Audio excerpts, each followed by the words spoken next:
Hey guys, it's Andrew, and I actually just got a new piece of filmmaking gear. This is the Smallrig.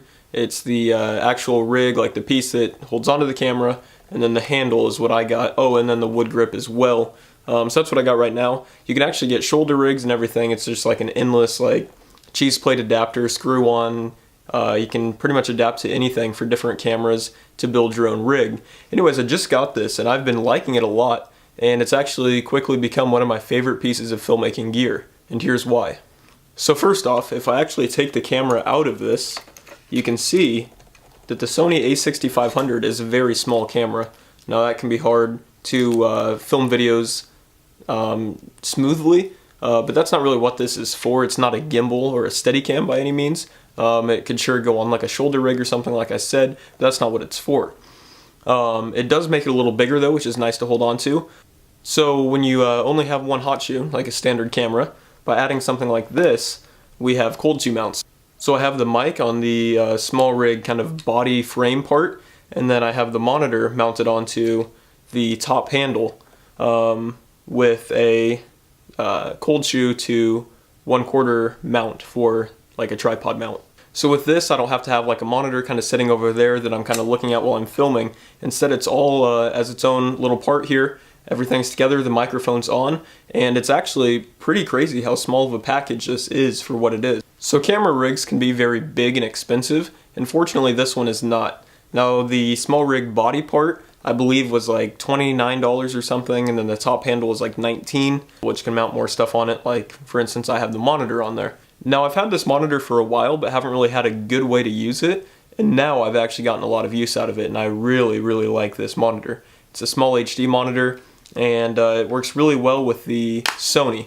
Now with the Canon that I'm using right now, it doesn't send out like the full-size video signal through HDMI, but the Sony does, so I can look at it. It's bigger, easier to see in sunlight, and it looks so good.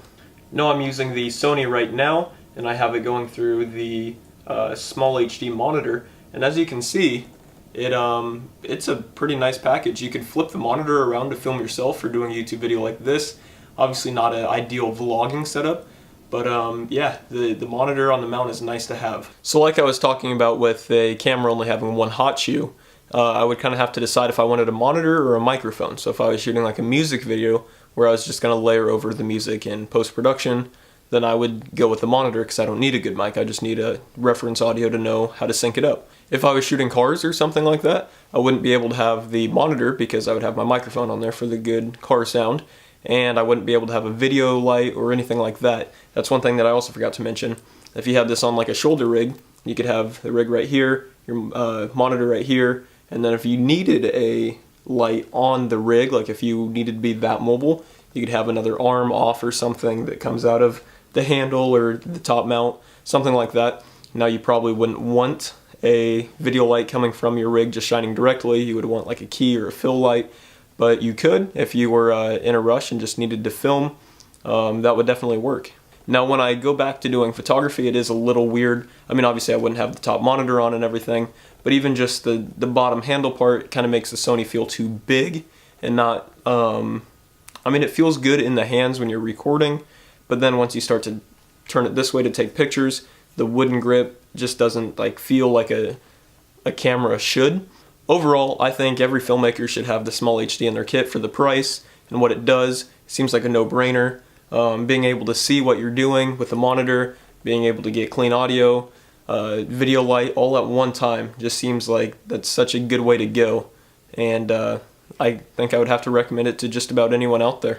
So thank you guys for watching. If you were thinking about getting the Smallrig, I would definitely recommend it. I think I'll be getting a lot of use out of it, and I hope this video helped you.